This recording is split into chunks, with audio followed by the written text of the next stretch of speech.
नमस्कार सभी को। उपस्थित हूँ मैं अमीरन उपन्यास का 5वां भाग लेकर। सुनिएगा। वो याद है जब इस्माइलपुर की मेरी महफिल में झगड़ा हो गया था। मुझे बचाने के लिए आप मुझे बच्चन सिंह की चौपाल में खींच ले गए थे। याद क्यों नहीं? बड़ी मेहनत करनी पड़ी थी तुम्हें बचाने में। मेहनत तो करनी पड़ी थी, लेकिन वही मेहनत वसूल भी तो कर ली थी आपने, कहकर जोहरा किनकिनाकर हंसने लगी। विजय सिंह की आंखों में चमक पैदा हुई। उन्होंने इशारे से उसे वर्जित किया, फिर मुड़कर पांडे की ओर देखने लगे। पांडे भी हंसे और फिर बोले, मैं तो विजय सिंह को बहुत पहले से जानता हूँ। बड़े रंगरसिया हैं ये। अच्छा जोहरा, अब ये अगर तुम्हारा नाच देखना चाहें तो दिखा सकती हो। नाच दिखा तो नहीं सकती, हाँ इन्हें नाच नचा जरूर सकती हूँ। जोहरा के मुख पर शरारत भरे भाव मचल उठे। उसे अपनी जवानी की यादें याद आ गईं। नेत्रों में चंचलता जाग उठी और सांसों में सुनहली कल्पना की मधुर सरगम बज उठी। इस प्रकार ब्रजत्व बाण से आहत तीनों प्राणी मनो विनोद के विलेपन से अपने अपने घावों को देर तक भरने के प्रयास में लगे रहे और यौवना भाव को विस्मरण के गर्त में ढकेलते रहे। विगत कितना ही क्लेश और कठिनाइयों युक्त रहा हो, वह वर्तमान की अपेक्षा मनोरम और मन भावन लगता है। इसके पीछे भी एक मनोविज्ञान है, और वह यह है कि विगत में हम आज की अपेक्षा मृत्यु से अधिक दूर थे। इसीलिए बीते हुए दिन वो पहले और सुनहले प्रतीत होते हैं। मन में कसक बनी हो रहती है कि कोई लौटा दे मेरे बीते हुए दिन। आज अमीरन का अंतु पांडे उर्फ उस्ताद जी से पहला साक्षात्कार हुआ। प्रथम दृष्टि में अमीरन ने पांडे को ज्ञान और अनुभव के पुराण पुरुष के रूप में देखा। उनकी आंखों में परिपूर्णता की चमक थी, मस्तक पर आत्मविश्वास का तेज था और भंगिमाओं में भद्रता तथा भावुकता का संगम। दूसरी ओर पांडे जी ने अमीरन को विधाता की अनुपम कलाकृति के रूप में देखा। अंगों की अद्भुत अन्विति, उनमें सौंदर्य की समाविष्टता, तरुणाई की उत्कृष्टता और मन में ज्ञान के प्रति अतीब उत्कंठा विद्यमान थी। प्रथम मिलन में ही दोनों को भागे। कुछ देने से पहले पात्र को और कुछ लेने से पहले दाता को भी देखना और समझना आवश्यक है, क्योंकि दृष्टि और संतुष्टि का सुख कुछ कम महत्व का नहीं है। गोबर से लिपे फर्श पर दरी बिछी हुई थी। उस पर उस्ताद के बैठने के लिए कालीन बिछा दी गई और एक बृहद तकिया रख दिया गया। तबला, सारंगी, हारमोनियम भी उपलब्ध करा दिए गए। कक्ष में चंदन की अगरबत्ती सुलग रही थी, जिसकी भीनी भीनी गंध प्राण को सात्विक बना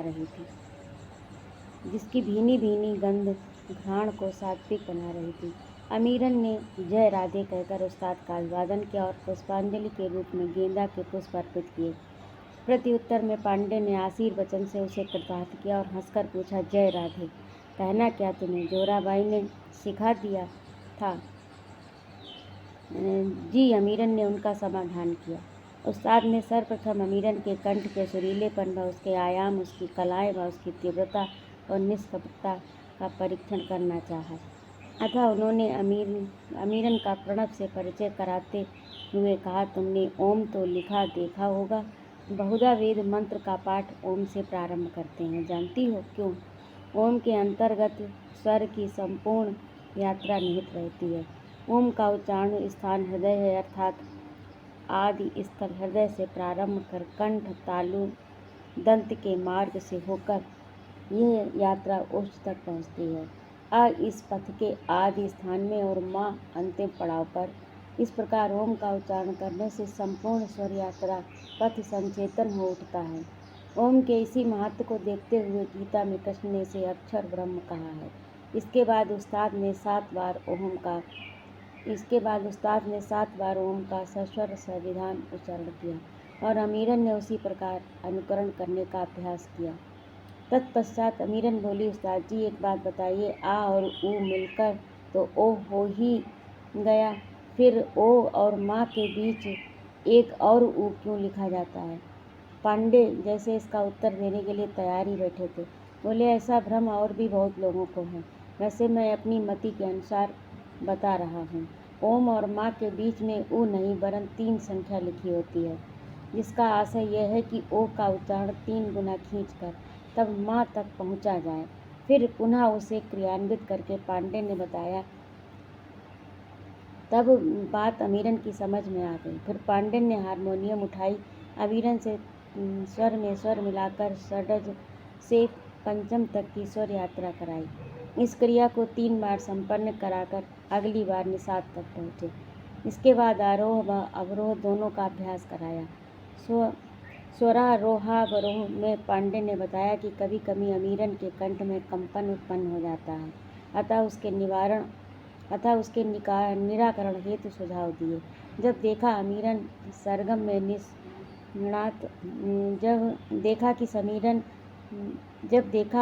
सरगम में निष्णात हो गई तो दुगुन का अभ्यास कराया और दुगुन से तिगुन में आ गए, किंतु समयांतराल वही रखा। तिगुन में अमीरन कई बार अटक गई, कभी हकलाने सी लगती, किंतु पांडव ने मार्गदर्शन कर उसकी कठिनाइयों को दूर किया। इस अभ्यास में कई घंटे लग गए। जब त्रुटि राहित्य की स्थिति उत्पन्न हो गई, अटकाव या भटकाव समाप्त हो गया तो विराम लिया। थोड़ी देर विश्राम के पश्चात पांडे बोले, यह तो तुम्हें ज्ञात ही होगा कि गायन के मूल स्वर 7 होते हैं, स, रे, ग, म, प, ध और नी। सा को षड्ज, रा को ऋषभ, ग को गांधार, म को मध्यम, पा को पंचम, धा को धैवत व नी को निषाद नाम से जाना जाता है।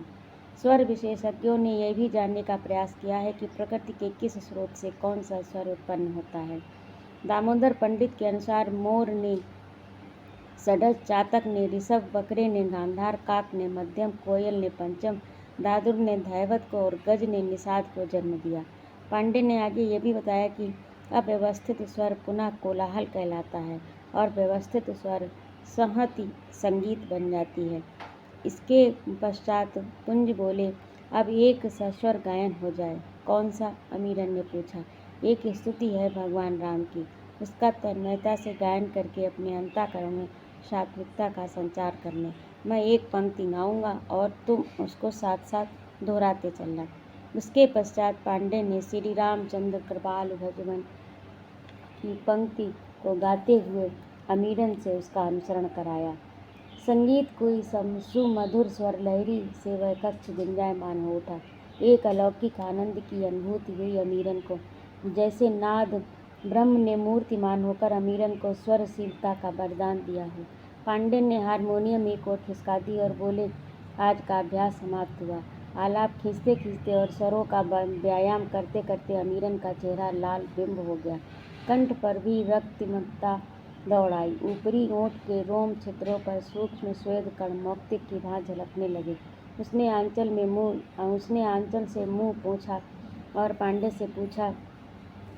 पांडे ने पूछा, थक गई क्या? नहीं तो, अमीरन पूरे उत्साह से बोली, वही तो मैंने कहा। अच्छा, अब राग के बाद अनुराग और विराग की भी बातें कर लें। जीवन में नाच गाना ही नहीं है, जीवन के और भी रूप हैं और भी लक्ष्य हैं। मैं जहाँ भी तालीम देता हूँ, नाच गाने के अतिरिक्त अन्य समस्याओं पर भी चर्चा करता हूँ, क्योंकि प्रत्येक वेश्या नर्तकी और गायिका होने से पहले एक महिला है। महिला के रूप में वह किन किन समस्याओं से जूझ रही है, उन्हें जानकर उनका समाधान करने की भी मेरी कोशिश रहती है। अच्छा ये बताइए गुरुजी, यहाँ तो सब हिंदू परस्पर जय राम जी की कहकर अभिवादन करते हैं, तो आप राधे राधे क्यों कहते हैं? आहा, क्या प्रश्न पूछ लिया तुमने, क्या नाम ले दिया तुमने, राधे।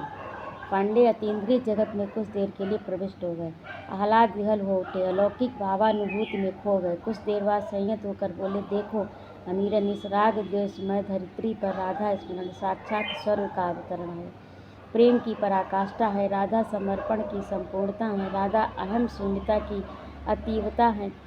राधा, देखो भाई, मैं तो प्रेम जीवी हूँ, प्रेम के सामने मोक्ष को भी नकारने वाला।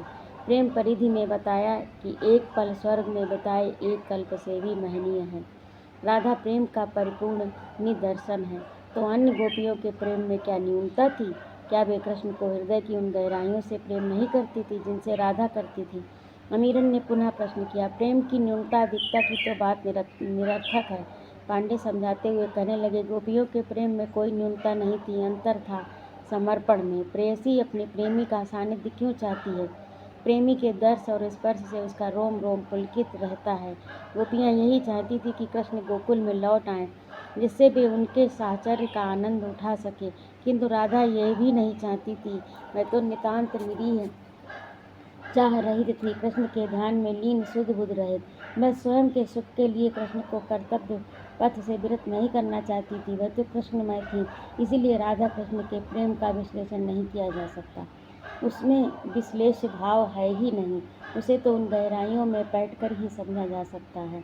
हम ये कह सकते हैं कि गोपियों का अभिषिक्त कृष्ण नहीं, कृष्ण के माध्यम से मिलने वाला सुख था।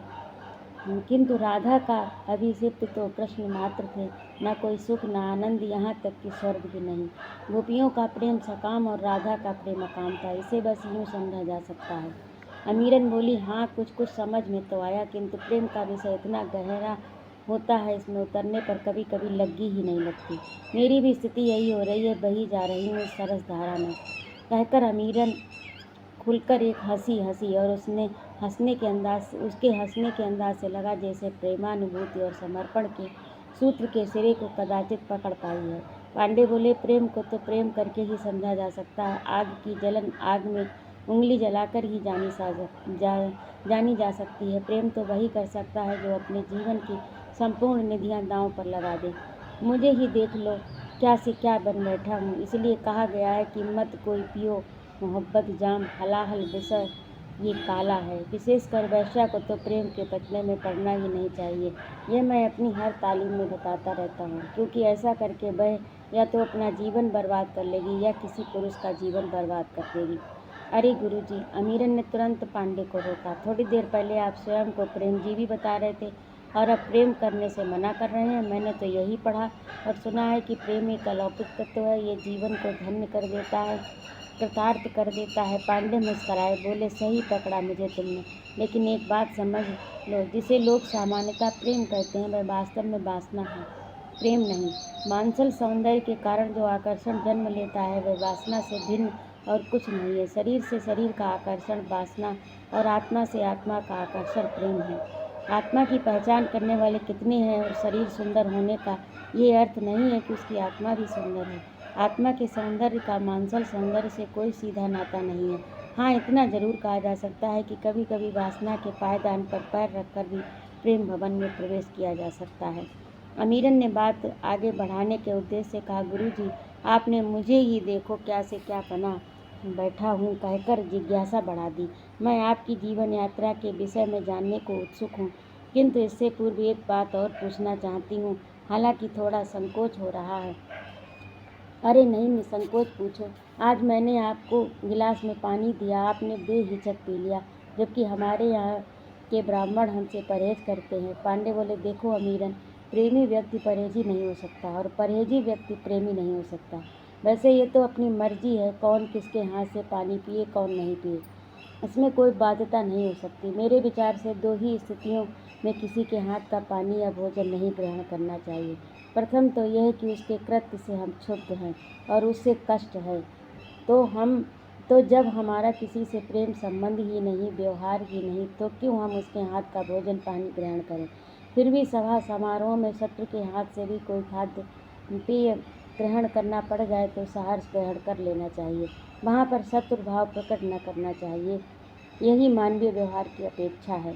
दूसरे, यदि कोई व्यक्ति रुग्ण है, अस्वच्छ है और उसके हाथ से वो भोज्य या पेय पदार्थ ग्रहण करने में हमारे स्वास्थ्य पर विपरीत प्रभाव पड़ सकता है, तो ऐसी दशा में उसके हाथ से कोई वस्तु ग्रहण नहीं करनी चाहिए। तुमसे मैं ये दोनों ही कारण नहीं तुम में ये मैं दोनों कारण ही नहीं देखता। न तो मैं तुमसे रुष्ट हूँ और न किसी प्रकार से तुम अस्वच्छ और रुग्ण हो।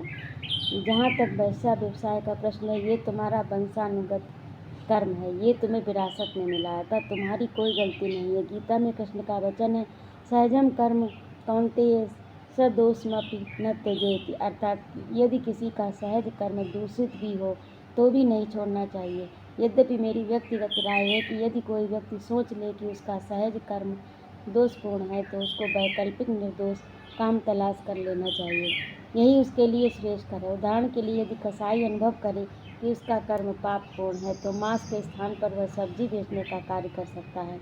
वैश्या का अस्तित्व प्रत्येक युग में रहा है। इसका अर्थ है कि समाज में वैश्या की आवश्यकता सदैव अनुभव की।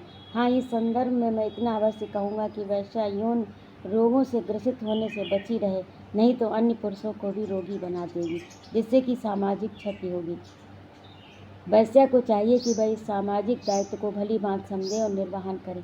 मेरे विचार से स्वच्छ और स्वस्थ वैश्या के हाथ से पानी पीने व अन्य खाद्य पदार्थ ग्रहण करने में कोई बुराई नहीं है। वैसे हर व्यक्ति की अपनी मर्जी। अमीरन बोली, लेकिन यहाँ के लोग बिलगाव मानते हैं, विशेषकर ब्राह्मण लोग। वे सब ढोंगी हैं। पांडे के स्वर में उत्तेजना का समावेश हुआ। ये वही लोग होंगे जो दिन के उजाले में समाज को दिखाने के लिए तुमसे बिलगाव दिखाएंगे, तुम्हारे हाथ का पानी नहीं पिएंगे और रात के अंधेरे में एकांत में तुम्हारे चरण चापेंगे, तुम्हारे होठों का चुंबन लेकर उसमें अमृत का स्वाद पाएंगे। समाज में ये विडंबनाएं पग पग पर देखने को मिलेंगी। मैं ब्राह्मण हूँ, अतः ब्राह्मण समाज के ढोंग को भली बात जानता हूँ। कुछ ब्राह्मण स्वयं को कान कुब्ज बताकर अपनी कुलीनता का गर्व करते हैं। उनका मानना है कि वे अत्यंत उच्च और श्रेष्ठ हैं। भाई भाई के हाथ का छुआ भोजन नहीं करते, वरन स्वयं पाकी होते हैं। इसीलिए कहावत प्रसिद्ध है, 8 कनौजिया 9 चूल्हे। लेकिन बहुत से कनौजिया मांसाहारी भी होते हैं। अब जरा सोचिए, ये बकरे, मुर्गी, मछली, सूकर के मांस को तो पेट में रख लेते हैं, उसे पचाकर उसका सार अंश अपने रक्त में मिलाते हैं, उससे ये छूत नहीं होते और मानव के हाथ से छुआ पानी पीने में परहेज करते हैं। यानी कि इनके लिए बकरा, मुर्गा, सूकर पवित्र हैं और मानव अपवित्र। ऐसे ढोंगियों को नीच और पतित न कहा जाए तो क्या कहा जाए। बने वाजपेयी घूमते हैं और मछली मुर्गी के बिना रोटी का कौर नहीं तोड़ते। ऐसे वाजपेयी तो ब्राह्मण कुल के कलंक हैं। पांडे जी की बात अमीरन बड़ी तल्लीनता से सुन रही थी और बड़ी अभिभूत लग रही थी। उनके कथन की समाप्ति पर बोली, गुरुजी, आप जैसे सुलझे विचारों वाले लोग हों तो ये समाज सुधर जाए, लेकिन यहाँ तो एक से एक ढोंगी, आडम्बरी या छिद्रान्वेषी लोग भी पड़े हैं, जो स्वयं को श्रेष्ठ व अन्य सभी को निकृष्ट समझते हैं। ईश्वर ने प्रकृति को बड़ा रमणीय बनाया है, किंतु पतित लोग ही इस धराधाम को नरक बनाए हुए हैं। अच्छा, एक बात और बताइए गुरुजी, संबोधन को आपको अच्छा, एक बात और बताइए गुरुजी, संबोधन आपको असहज तो प्रतीत नहीं होता, क्योंकि अधिकतर लोग आपको उस्ताद कहते होंगे। अरे, मैं तो अति प्रसन्न हूँ, किसी शिष्या ने मुझे गुरु कहकर संबोधित किया। इस शब्द में सात्विकता, पवित्रता की गंध आती है। उस्ताद शब्द में ये श्रेष्ठता कहाँ। अच्छा, तो गुरुजी, मैं पूछ रही थी कि अच्छे और बुरे कर्म की क्या पहचान है। बड़ी मोटी पहचान जो मेरी बुद्धि में आती है वह बताता हूँ। आत्मना प्रतिकूलान परेशान न समाचरे। जैसा व्यवहार स्वयं को पसंद नहीं, वैसा व्यवहार दूसरों के साथ भी न करें। अच्छे कर्म की कसौटी यह है कि जो कल्याणकारी हो, जिससे किसी को कष्ट न हो, अर्थात जो हिंसा गर्भित न हो और जिसके पीछे कोई दुराशा न हो, जिसे प्रारंभ करने में अंतरात्मा हिचके नहीं। हिंसा गर्भित तो कृषि कर्म भी है, उसे क्या छोड़ देना चाहिए? अमीरन ने शंका उठाई। कदापि नहीं। पांडे बोले, तुमने ये शंका उठाकर गीता में कृष्ण के वचन की समीचीनता सिद्ध करने का अवसर दिया। वास्तव में सहज कर्म का आशय कृष्ण ने यही लिया है कि खेती किसानी में हिंसा निहित तो है, किंतु अप्रत्यक्ष रूप से। कृषक का आशय हिंसा करने का नहीं होता, उससे यदि हिंसा होती है तो प्रक्रिया में हो जाती है, किंतु कसाई बहेलिया का कर्म प्रत्यक्ष हिंसा है, इसीलिए निंदनीय कार्य है। वैसे एक बात बता दूं, यहाँ पर अंतिम सत्य कुछ भी नहीं है, अतः कर्म करने से पूर्व अपनी अंतरात्मा से विमर्श कर लें। कर्म की समीचीनता परिस्थितियों पर भी निर्भर करती है। कहकर पांडे हंसे और बोले, आवाज़ का पाठ यहीं समाप्त होता है। आज प्रशिक्षण का द्वितीय दिवस है। पांडे जी सही समय पर आ गए। अमीरन ने पुष्प प्रदान कर जय राधे कहकर उनका अभिवादन किया। पांडे जी यद्यपि 70 वर्ष के हो रहे थे, किंतु स्फूर्ति, चेतना और ऊर्जा का तनिक भी भाव नहीं था। अमीरन ने आश्चर्य व्यक्त करते हुए कहा, गुरुजी, मेरे दिमाग में एक बात थी कि देखें गुरुजी समयबद्धता का कितना ध्यान रखते हैं, लेकिन आज भी आप ठीक वाले समय पर ही आए। अरे, तुमने ये कैसे जान लिया? क्या घड़ी है तुम्हारे पास? घड़ी तो नहीं है। कल आपके आने के समय जहाँ पर धूप थी, मैंने वहाँ कोयले से एक लकीर खींच दी थी। आज भी इस समय उस लकीर पर धूप है। पांडे बोले, अरे वाह, तुम तो मेरी परीक्षा लेने लगी। वैसे मेरा अनुभव है कि जिसका जीवन नियमित है और जो समयबद्ध रहने हेतु अत्यंत उत्कट है, उसके अंतर में एक घड़ी निर्मित हो जाती है और वह ठीक समय पर सचेत कर देती है। जो ब्रह्म मुहूर्त में उठने के आदी हैं, उनकी ठीक उसी समय नींद खुल जाती है, उन्हें कोई जगाए या न जगाए। अच्छा हुआ आज मैं तुम्हारे द्वारा ली गई परीक्षा में उत्तीर्ण हो गया। परीक्षा चाहे जैसी भी हो, उसमें उत्तीर्ण होने में एक विशेष आनंद प्राप्त होता है। इससे व्यक्ति में आत्मविश्वास बढ़ता है और वह स्वयं अपनी दृष्टि में ऊपर उठ जाता है। किंतु परीक्षा में उत्तीर्ण होने के लिए साधना आवश्यक है। पुरातन कथाएं पढ़कर देख लो, देव हो या दैत्य, ऋषि हो या मुनि, घोर तपस्या करके ही उन्हें वरदान प्राप्त हो सका। इसलिए सफलता के लिए तप परमावश्यक है। किंतु तपस्या और मार्ग में बाधाएं क्या कम हैं? अमीरन बोल पड़ी। हाँ, सो तो सही है। पांडे कहने लगे, तुमने जो बात कही उसमें काफ़ी वजन है। प्रतिगामी शक्तियाँ सदैव रही हैं और अब भी हैं, जो मार्ग में रोड़े अटकाती हैं। अच्छे और बुरे का द्वंद्व तो संसार में चलता ही रहता है। प्रकाश का अंधकार से, निर्माण का ध्वंस से संघर्ष तो सनातन है। विघ्न बाधा को भी साधना का ही अंग समझना चाहिए। ये भी तुम्हारे संकल्प की परीक्षा लेने आते हैं। इनसे घबराकर जो हथियार डाल देता है, वह सफलता की सीढ़ियाँ चढ़ने में विफल रहता है। अतः विघ्न बाधाओं को चुनौती के रूप में लेना चाहिए, इनसे संघर्ष करना चाहिए, क्योंकि संघर्ष विजय का ही एक पर्याय है। संघर्ष में एक अद्भुत आनंद है, कोई करके तो देखे। जैसे बैठके लगाने से टांगों का व्यायाम होता है, प्राणायाम से फुफ्फुस का व्यायाम होता है, वैसे ही संघर्ष करने से पूरे जीवन का व्यायाम होता है। बाहर वार्ता में कुछ ज़्यादा ही समय चला गया, अतः पांडे बोले, चलो अंदर बैठकर मुख्य विषय पर वार्ता कर ली जाए। अमीरन ने भी सहमत व्यक्त की, अतः दोनों कक्ष में आ गए। पांडे ने पाठ शुरू किया। बोले, कल तुम्हारे कंठ की परीक्षा मैंने ली थी। गायकी के लिए कंठ माधुर्य और उसका दमदार होना आवश्यक है, विशेषकर नर्तकी गायिका के लिए, जिसे नृत्य करने के साथ गाना पड़ता है, अर्थात वह दोहरा श्रम करती है। नृत्य करते हुए भी उसकी सांस न फूले, स्वर निष्कंप बना रहे, लयकारी निर्वाद रहे, आलाप अभंग रहे, यही गणिका की सफलता की कसौटी है।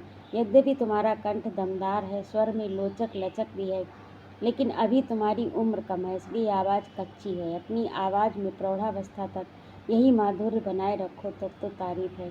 इसके लिए बड़े संयम नियम की आवश्यकता पड़ेगी। खट्टे व चरपरे पदार्थों के सेवन से बचना होगा। कुछ उपचार करती रहती हो क्या? हाँ, अमीरन बोली, अम्मी ने एक चटनी बनाकर दी है, उसका सेवन कर लेती हूँ। अम्मी कहती हैं इससे आवाज़ फटेगी नहीं।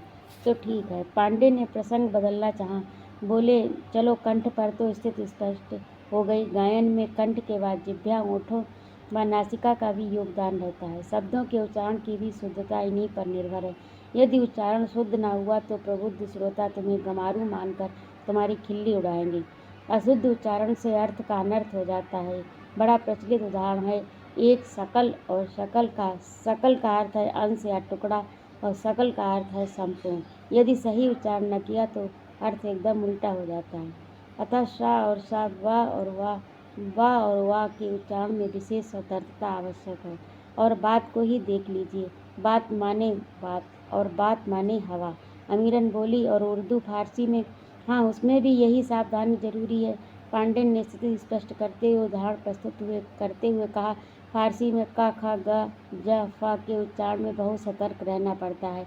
गज़ल गायन में इन अक्षरों का अक्सर उच्चारण करना पड़ता है। गज़ल के शौकीन लोग इस पर बहुत ध्यान रखते हैं। उच्चारण में जरा सी भी चूक हुई कि सारा गुड़ गोबर गदा, और गदा को ही ले लीजिए। गदा एक हथियार होता है और गदा निर्धन गरीब। अमीरन इन उदाहरण को बड़े गौर से सुन रही थी। उसने भी दिमाग पर जोर डाला और बोल उठी, गुरुजी, जमाना और जमाना, गर्ज और गर्ज। हाँ, बहुत ठीक। पांडे ने प्रसन्नता व्यक्त की। लगता है मेरी बात तुम्हारे दिमाग में बैठ गई। लेकिन ये तो बात रही किसी भाषा में रचित रचनाओं में के गायन की, किंतु स्थानीय बोलियों में रचित रचनाओं का गायन करोगी तो स्थिति भिन्न होगी। सो कैसे? अमीरन बड़े चाव से पांडे की बात सुन रही थी। भाषा विषयक शास्त्रीय ज्ञान प्राप्त करने में उसकी विशेष रुचि थी। वह अक्सर शब्दों के मूल में जाकर उसका शब्दार्थ लक्ष्यार्थ पर ध्यान दौड़ाती थी। शब्द की बर्तनी उसके उच्चारण की महत्ता से वह अनजान न थी। पांडे जी भी पात्र शिष्या पाकर उल्लसित थे, क्योंकि समझदार ग्राही शिष्य को ज्ञान प्रदान करने में गुरु को भी आनंद आता है, और मुथरी बुद्धि वाले शिष्य को शिक्षित करने में गुरु का साहस जवाब दे जाता है। पांडे बोले, भाषा में शब्द का जो उच्चारण होता है बोली में वैसा नहीं होता। अमीरन बीच में ही बोल पड़ी, गुरु की भाषा और बोली में क्या अंतर है? बड़ा महत्वपूर्ण प्रश्न पूछ लिया तुमने। ऐसे प्रश्न तो विद्यालय की परीक्षाओं में पूछे जाते हैं। कई बिंदु हैं दोनों का अंतर समझने हेतु। पांडे जी भी विषय में डूबते चले जा रहे थे। बोले, परंतु तुम्हें परीक्षा पास करके कोई प्रमाण पत्र तो प्राप्त करना है नहीं, अतः इतना समझ लो कि भाषा का क्षेत्र विस्तृत होता है और उसका एक सुव्यवस्थित व्याकरण होता है। उसके शब्दों का निर्माण या तो ध्वन्यात्मकता के आधार पर, क्रियात्मकता के आधार पर या व्याकरण के नियमों के आधार पर होता है।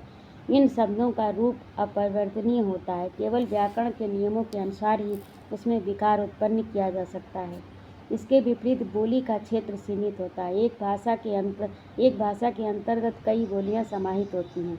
बोली का अपना कोई व्याकरण नहीं होता। मूल भाषा के शब्दों को ही मुख, सुख आदि के आधार पर तोड़ मरोड़ कर बोली के अंतर्गत प्रयोग किया जाता है। उदाहरण के लिए हिंदी भाषा है और इसके अंतर्गत भोजपुरी, अवधी, ब्रज, बुंदेलखंडी, कन्नौजी आदि बोलियां हैं। अब एक उदाहरण बताते हैं। हिंदी भाषा में एक शब्द है गाली, किंतु कन्नौजी व ब्रज बोली में ये गारी के रूप में परिवर्तित हो जाता है। एक लोकगीत की एक पंक्ति है, जाने कौन बियरिया सताई गई राम, सैया गोरे ते कारी पड़ी गई। इसमें वायु का बियरिया, स्वामी का सैया, काल से कारे, पड़ी गए से पड़ी गए, इसमें माधुर्य विशेष उत्पन्न हो गया। जैसे फल को छील काट कर उसका छिलका, गुठली और डंठल आदि अलग कर दिए जाते हैं तो सरस स्वाद गुदा ही शेष बचता है, वैसे ही खड़ी भाषा के शब्दों का प्रसंस्करण करके उसके क्लिष्ट वर्णों का रूप बदलकर बोली का मधुर शब्द बन जाता है। तभी तो लोकगीतों में बोली के शब्द प्रयुक्त होते हैं, न कि भाषा के, और इसीलिए लोकगीतों में प्रभाव, उत्पादकता और माधुर्य विशेष होता है। यूँ समझ लो, भाषा यदि दूध है तो लोक भाषा बोली रबड़ी। जी गुरुजी, आपने बड़े महत्व की बात बताई। मैंने भी अनुभव किया है कि महफिलों में 15-20% ही भाषा के ज्ञाता होते हैं। शेष लोग लोक भाषा प्रेमी ही होते हैं। उन्हें लोकगीतों में ही रस आता है। केवल 10-5 लोग ऐसे होते जो गज़ल की फरमाइश करते हैं।